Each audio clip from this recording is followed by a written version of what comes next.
There's been a lot of athletics going on recently. I'm married to an athletics fanatic, and when the Worlds were taking place in Oregon last month, this involved him trying as quietly as possible to wake up at 3 a.m. for track events that he wanted to watch live, which has led me to the destination for today's podcast theme of running. Welcome to Selah. Time to pause. For when I stop and breathe in your presence, I find that you are the answer.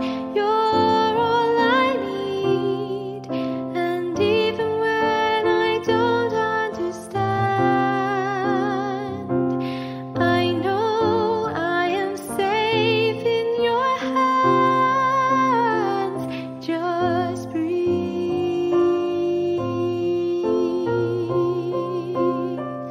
Just breathe.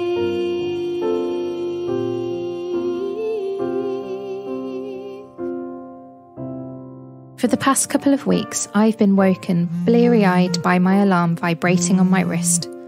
No, no, no, I groan as I turn it off and sigh deeply as I try and mentally prepare myself to get up, fighting against my wish to pull the covers back over my head and fall back asleep into the dream from which I've just been rudely pulled from. This isn't my normal wake-up routine, I'll hasten to add. I'm usually up, showered, and have finished my first brew of the day before 7:30. This last week has been a different kettle of fish, because I know that the gentle buzz of my alarm doesn't promise me a steaming mug of tea and 10 minutes with a book.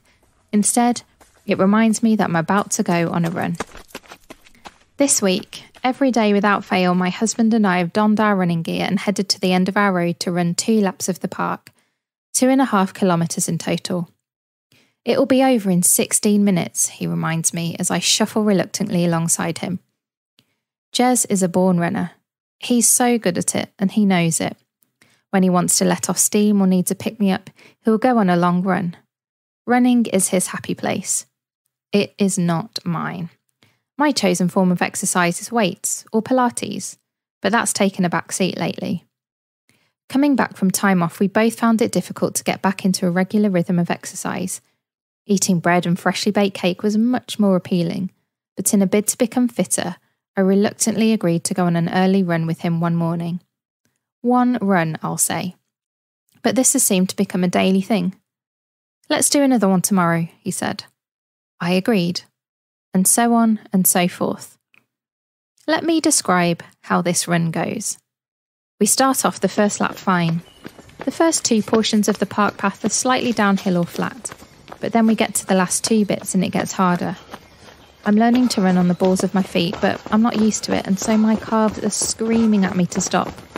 I'm trying to ignore the slight stitch in my side, willing this run to be over. The thoughts swirling around in my head are mainly focused on how much I am not enjoying this experience, how much my legs are hurting, how terrible I am at running, yada yada yada. It's fair to say that during that 16 minutes of running, there wouldn't be all that much positive stuff going on in there.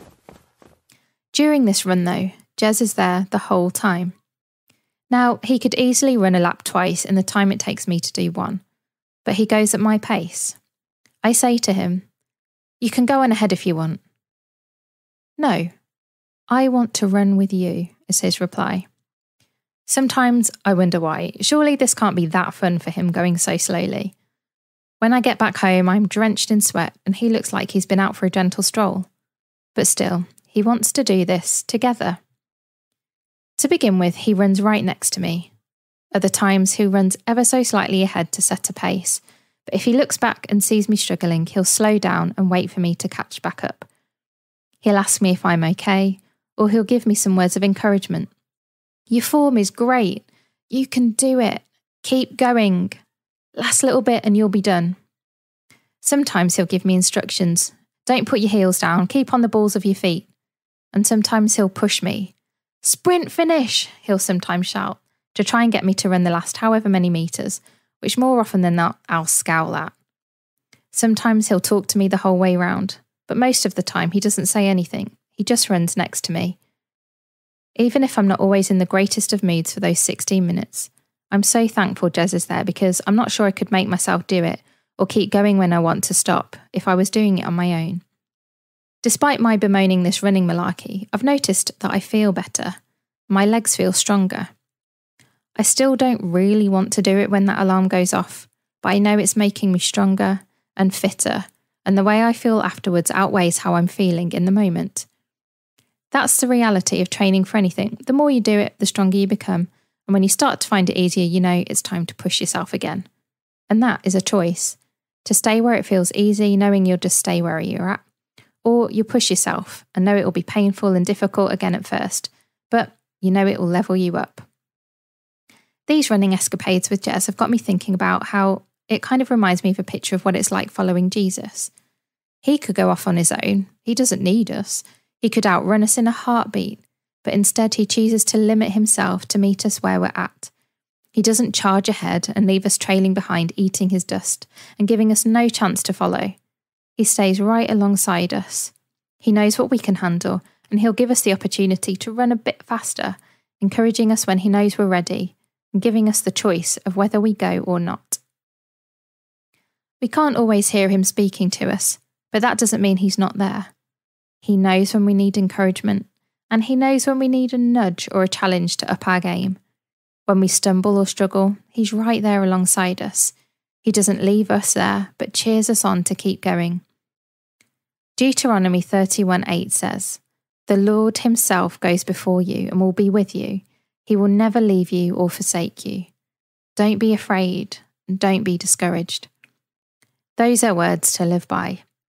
Walking with him isn't always easy, but the treasure and joy of choosing Jesus far outweigh the trials and difficulties we might face along the way. The times we experience his discipline are part of our journey into the maturing and strengthening of our faith. Through all these things, Jesus is always with us. He goes before us and he's alongside us. He'll never leave or abandon us. He won't leave us to it, but he'll run the race alongside us, cheering us on.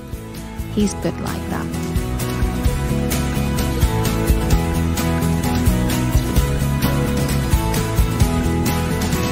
God from the outset, powerful and creative.